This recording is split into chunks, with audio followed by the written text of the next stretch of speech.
이번에 한상혁 방통위원장 직무정지건 있잖아요. 직무정지건 보니까 보통 그게 윤석열이 직무정지에 대해서 이제 가처분 신청을 걸어서 기각시켰었잖아요. 똑같은 결론이 나올 줄 알았는데 아니더라고. 쉽게 표현하면 법원에도 똥파리들이 있는 거예요. 우리들의 입장이 이해가 안 되잖아요. 그렇죠. 곤충은 어디에나 있는 그러니까 거니까. 임기제 공무원에 대한 청문회를 거친 임기제 공무원에 대한 직무정지를 시킨 건 똑같아.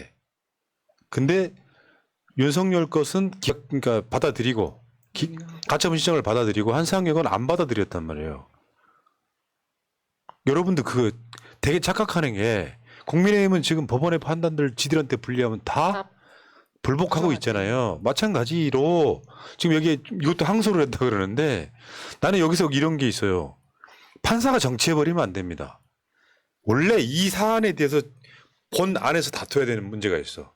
판사는 여기서 가볍게 터치만 해주면 되는 거예요. 뭐가 더 중요한가. 청문회 거친 임기제 공무원이에요. 근데 엄청 높은 중지를 진 것도 아니에요. 심지어 윤석열이는 수사에 개입했다고. 수사 방해를 했다고. 한상혁 위원장이 임기가 지금 며칠 남지도 않은 사람을 어떤 상징적 의미, 명분적 의미에서 직무정지에 대한 가처분 신청을 걸었는데 법원은 오히려 윤석열이 건이 훨씬 더 심각한 거였어요. 네. 왜냐하면 그 다음에 본안 소송에서 뭐라고 나왔어? 너무 징계가 약했다 그런 뉘앙스가 있었잖아요. 2달 정도. 그러니까 이번에 그 한상혁 그 위원장에 대해서 내린 법원 판결은 그러니까 그 자체 내에서 논리적 모순을 안고 있잖아요.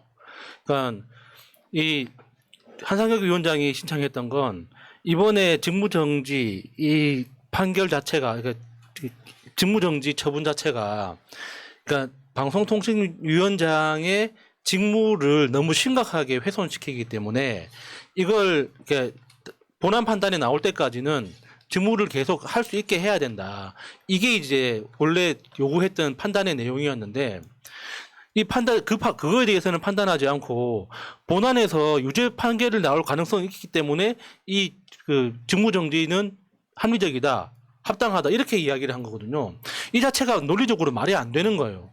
원래 그 판단을 요구했던 것 자체는 직무 자체에 대해서 이런 식으로 갑자기 중단되는 건 방송통신위원회 전체 직무에 심각한 그 문제를 야기시키기 때문에 지금 이게 본안 판단까지는 직무를 할 수 있게 해야 된다. 이게 그 옳으냐 그러냐를 판단해야 되는데 그게 아닌 다른 엉뚱한 걸 판결을 했거든요. 그러니까 이게 우리가 이 판결 자체가 정치적이라고 비판하는 이유가 거기 있는 거죠. 그냥 판사가 똥파린 거예요. 그 오죽했으면 대한민국 사법 체계를 이연령 비연령이라는 얘기를 쓰겠어요. 귀에 걸면 귀걸이, 코에 걸면 코걸이. 그런 방식으로 해가지고 판사에 따라서 똑같은 사안을 판결이 정반대로 나오면 말이 됩니까? 결국 우리가 이거를 사법 카르텔이란 말 말고 다른 해석이 가능해요? 더군다나 판사들까지도 신원조회는 법무부가 한단 말이에요. 이런 효과를 노린 게 아니냐라는 의심이 있는 거죠. 판사들이 벌벌 떠는 거죠. 왜 판사 사찰 한 걸로 되어 있잖아요. 이건 말이 안 되는 거예요. 말이 안 되는 거. 이 사법 카르텔을 빨리 깨야 돼요. 결국 법원은 이게 그냥 누군가 임명한 자리가 아니잖아요. 사실상. 그냥 임명한 자리가 아니라 청문회를 거쳤어요. 사법부 말고 입법부가 이 사람 자체의 신분을 보장해 준 거예요. 신분 보장. 그리고 임기까지 정해져 있는 사람이에요. 그 임기까지 정해진 사람을 법원이 간단해요. 너 이러이러한 이유로 기소됐으니까 직무정지 당연해. 이거잖아요. 근데 기소만 됐을 뿐이지 1심 판결도 나오지 않았어. 정확히 말하면 대법원 판결 나올 때까지는 직무 보장해줘야 돼. 임기가 정해져 있고 청문회까지 거쳤어. 그러면 그걸 보장을 해주는 게 정상적인 거예요. 더군다나 가장 유명한 그 말 있잖아요. 그 무죄 추정의 원칙. 그러니까 기소가 됐기 때문에 너는 유죄에 나올 거야. 그러니까 너는 지금 하던 일 그만둬. 지금 법원에서 이런 식으로 판단을 했다는 거 아닙니까? 그러니까 상식에 비춰봐도 너무 이상한 판결이에요.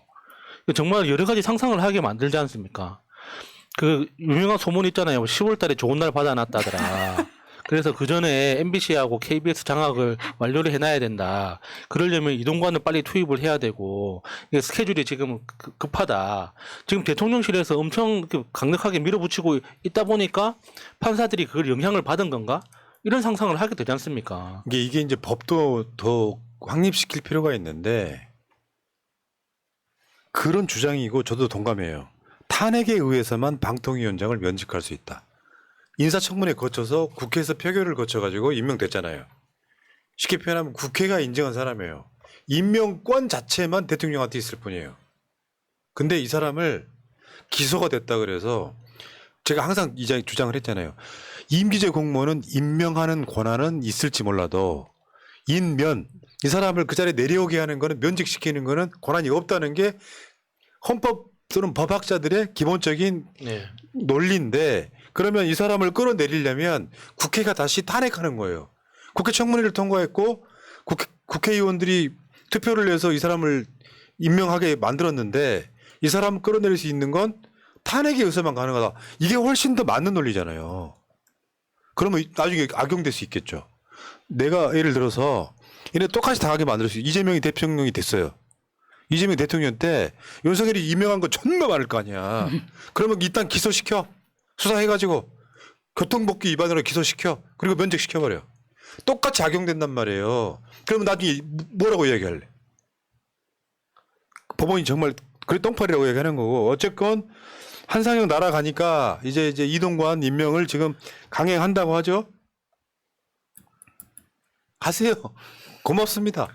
지금 모든 여론조사에서 70% 이상 반대한다고 나오는 특히나 기자한테 물어보면 85%가 반대한다고 하잖아요. 종편 기자들조차. 네. 대단한 사람들이에요. 아니 그럼에도 불구하고 저렇게 한상혁을 끌어내리고 이동관을 안 치려고 하는 게 그냥 일반 국민이 보기에도 한상혁이 뭘 잘못했는지 사실 정확하게 뭔지 몰라요. 근데 이동관은 학폭이라는 게 딱 걸려 있잖아요. 그럼에도 불구하고 이동관을 끝까지 하겠다는 거는 진짜 이동관만이 할 수 있는 뭔가를 시켜야 되는 미션이 있다는 겁니다. 윤석열이가 기소됐으니까 뭐 나가 이런 식으로 한 거라면 김관진이도 지금 수사 재판 중이거든요. 김태호는 완전히 사면시켰잖아요. 그러니까요. 그러니까 완전 개판이야. 씨. 속된 말로 정말 짓꼬리는 대로 지금 대한민국을 운영하고 있는 거예요. 또 하나 똥파리 판사 둘 지금 저 가세현 무죄 낸 거 있잖아요. 조민 씨가 포르쉐 탄다라고 하는 저것도 똥파리예요. 판사가 아니라 똥파리라고. 저는 저 판사가 작성한 판결문 있잖아요. 정말 재밌더라고요. 지가 판결문을 쓰면서 자기가 쓴 그 문장을 믿었을까? 과연 이게 자기가 논리적으로 맞다고 생각하고 쓴 걸까 싶더라고요. 누가 봐도 2심 가면 뒤집어질 게 뻔한 말도 안 되는 판결인데. 총선 나가고 싶나? 몰라요. 간단히 말해서 쟤네들이 조민 씨가 빨간색 포르쉐 탄다고 지금 가짜뉴스를 냈어요. 근데 결국 무죄가 나온 이유가 조민이 공인이라는 거예요. 공인. 근데 그 판결문에 진짜 말도 안 되는 논리는 뭐냐면 빨간색 포르쉐는 명예훼손이 아니다. 만약에 빨간색 모닝이라고 했으면 명예훼손인데 포르쉐라고 했기 때문에 명예훼손이 안 됐다. 이런 논리를 갖다 붙인 거예요. 그러니까 조민 씨가 허위 사실 때문에 받았던 정신적 사회적 고통에 대해서는 그럴 리가 없다. 포르쉐 탄다는 게 왜 명예훼손이고 왜 부끄러운 일이냐. 남들이 보면 부러워할 일이지. 이런 천박한 논리를 갖다 붙인 거예요. 그 조민 씨 이야기는 그거예요. 버는 돈 없어 그러니까 버는 돈 없이 공부는 안 하고 외제차 타는 이미지로 만들어 명예훼손의 피해가 크다고 생각한다. 저거거든요. 안 똥파리라는 게 느껴지잖아요. 판사 자체가. 그럴 수 있잖아. 버는 돈 없이 공부 안 하고 외제차 타는 이미지를 만들어 명예훼손 피해 크다고 생각한다. 사치스럽다 이렇게 표현할 수 있는 거. 그거를 무죄를 냈단 말이에요. 그러니까 포르쉐를 몰지 않은 것은 맞으니까 허위 사실 공표는 맞지만 명예훼손은 안 됐다. 자, 그래서 우리는 이 판결을 한편으로 환영했다. 우리 지금 고소고발 건 또 이제 쌓이기 시작하는데 허위 사실에 의한 명예훼손 이런 거 있잖아요. 그래서 마차님이 그 이야기 하더라고. 되는 거였어? 땡큐야. 아니 간혹 방송하다 보면 우리가 팩트 체크 방송이긴 한데 사실과 다른 내용 이야기할 때 있거든요. 그런 경우에는 윤석열이라도 저는 정정을 해줍니다. 바로 정정하죠. 근데 그런 경우는 대부분 사법처리를 안 받죠. 안 받는데 문제는 허위 사실이라고 해도 조민의 사회적 가치 평가를 침해했다고 보기 어렵다. 그리고 조민은 공인에 가깝다는 식으로 쉴드를 치는데 정말 골 때리더라고요. 근데 저 공인에 가깝다라는 말이 공인은 아닌데 아버지가 공인이니까 공인에 가까워서 이렇게 타겟팅을 하더라고요. 아, 공인과 가깝다. 아, 그런 뜻인가? 아니, 사회적 독립 이런 거 이런 거는 뭐 아니 상관없나요? 그러니까 그렇게 따지면은 우리 이동관 아들 물론 우리가 이제 암암리에다 이름을 알고 있지만 방송에서 공식적으로 얘기하지 않지 않습니까? 한동훈 딸도 마찬가지잖아요. 그들 다 공인에 가까운 인물들 아닙니까? 그렇죠. 그렇게 치면 공인이지. 조민처럼 공인이지. 되면. 그게 이런 게 있어요. 조국 장관 그때 모든 언론이 진보 보수할 것 없이 조국 장관 때렸잖아요. 그러면 그 사람들이 자기들이 틀렸다는 걸 증명하기 싫어요. 사회적으로. 그러니까 조국 장관네를 지금까지도 도력을 내고 있는 앞장서고 있는 애들이 언론입니다. 이 측면도 우리가 생각을 해야 되는 거고요. 그렇다 보니까 조국 장관이 서울대에서 파면당한 이유가 뭔지를 말해주지 않아요. 수년 전에 조미 씨가 부산대 그 의전원 교수로부터 장학금 받던 그 건 딱 하나 가지고 1심 나오자마자 파면을 해버리고 지금 조민 씨도 기소안에 만에 얘기하고 있잖아요. 나는 그들이 능동적으로 잘 대처할 수 있게 응원해주는 게 우리의 역할이라고 생각해요. 자, 포르쉐를 탔던 건 곽상도 아들이었다. 그럼 곽상도 아들도 공인이네. 공인의 그렇죠. 아들인데다가 김기현 직접적으로 아들도 공인인 거죠. 또 근데 50억 받은 거잖아요. 곽상도 아들 얼마나 유명했습니까? 퇴직금으로 50억을 받은 그러니까 대한민국 역사상 유일무이한 인물 직장인들의 로망 곽병채. 김기현 아들.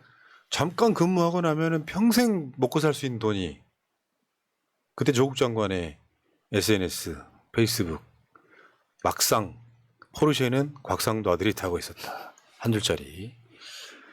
자, 그리고 하나 더 있어요. 지금 이게 아마 전국의 핵으로 떠오를 거라는 이야기도 있는데 감사원장 또는 감사원 자체가 지금 고발이 여러 건 들어갔거든요. 공수처만 움직이면 돼요. 심지어 최재해 감사원장까지도 지금 고발된 상태예요. 저번에 기억들 하시겠지만 감사원이 공수처를 들었잖아요. 감사를 했다고.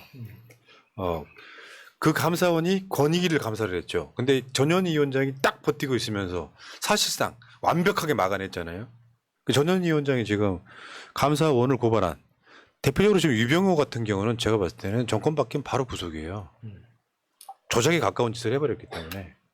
그게 공문서 위조 아닙니까?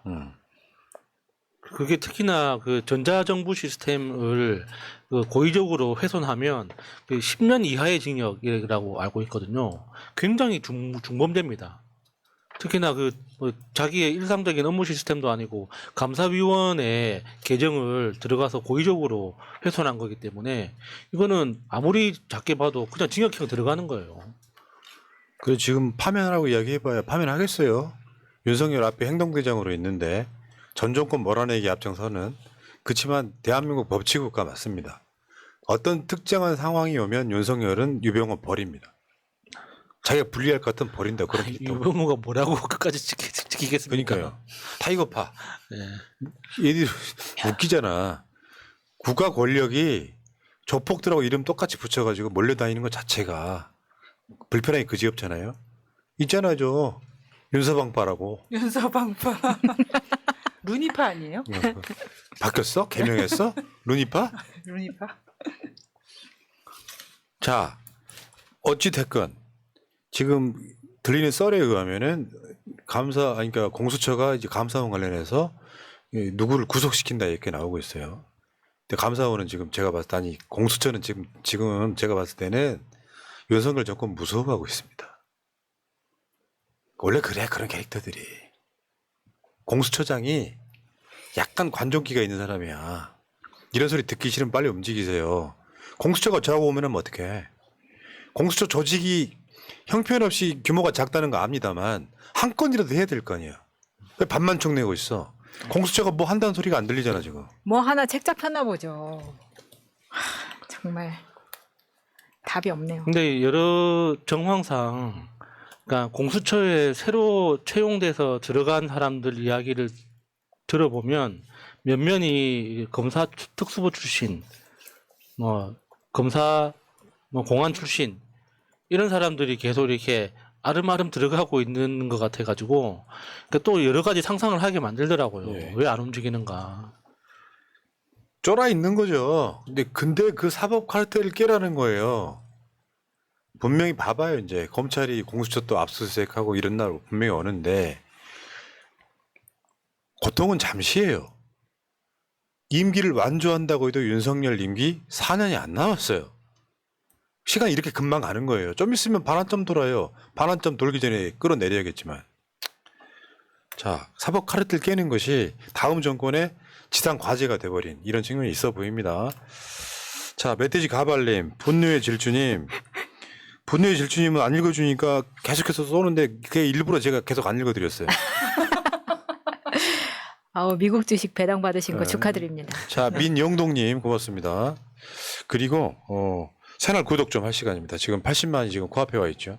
여러분들이 노력해 주시면 오늘 안에도 돌파가 가능합니다. 오. 얼마 안 남았어요. 80만 돌파. 우리는 뭐 100만 해달라고 안 하잖아요. 80만만 해달라고 그러잖아요. 아니 저 100만 해야 될 것 같아요. 아니 그러니까 지금 100만 해치면 너무 멀어. 지금 80만 해치면 80만이 됩니다. 김현정은 100만인데. 근데 뭐 그게 김현정 집 것도 아니잖아요. 우리 눈앞에 웅덩이에 괜히 흥분하지 맙시다. 새날을 저는 언론이라고 생각 안 하고요. 진영 선동 방송을 이야기하는데 잘 보세요. 옆에서 평론하는 방송이 있고 진짜로 진영에서 선수로 뛰는 방송이 있어요. 어느 게 더 가치가 있죠? 선수로 뛰는 게 훨씬 같죠. 말하자면 의미도 없고 재미도 없는 평론짓 하지 말자는 거예요. 우리 같은 방송이 언론 임내하면 그렇게 됩니다. 언론 임내하면 중간에 기계적 균형 맞추느라고 아무것도 못해. 그래서 저는 언론이라는 이야기 안 한다. 우리는 언론이 아니다. 진영 성동방송이다. 가급적이면 여러분들한테 명분을 심어드리기 위해서 가급적이면 팩트 기반으로 방송하려고 노력 많이 해요. 여러분들 어떻게 보면 어떤 채널이나 가서 보시면 음모론들이 엄청 많이 나와요. 음모론이 대단한 게 아니에요. 미루어 추정했을 때 가장 평론하기 쉬운 방향으로 몰아가면 그게 다 음모론입니다. 그거 안 하려고 엄청 노력하지 않습니까? 그래서 새날 좀 구독 좀 해주시고 여기 분노의 똥침도 있다고 지금 올라오셨는데. 여기 분노의 질주만 있는 게 아니라 분노의 똥침도 있습니다. 윤석열한테 똥침을 팍팍. 예. 자, 그래서 이런 방송들이 좀 더 존재를 해야 되는 것이고요. 새날의 포런나무님, 포나님 타이스보 한 잔 사서 마차님 드릴까? 언제쯤이면요. 감사해요. 예. 감사합니다. 자, 여기까지 하시고 어쨌건 새날 구독 그리고 멤버십 좀 부탁드릴게요. 멤버십은 계속 독려를 하지 않으면 숫자가 나중에 0 되겠어요. 0. 계속 독려를 해야 된다. 제가 나중에 좀 시간 내서 유튜브 상황을 좀 설명을 드릴게요. 유튜브 방송이 오래될수록 수익은 줄어드는 구조입니다. 잘 생각해보면 경제가 나쁘면 엄청 피해를 봅니다. 좀 도와주시기 바라겠습니다. 상록수님, 강민정님 고맙습니다.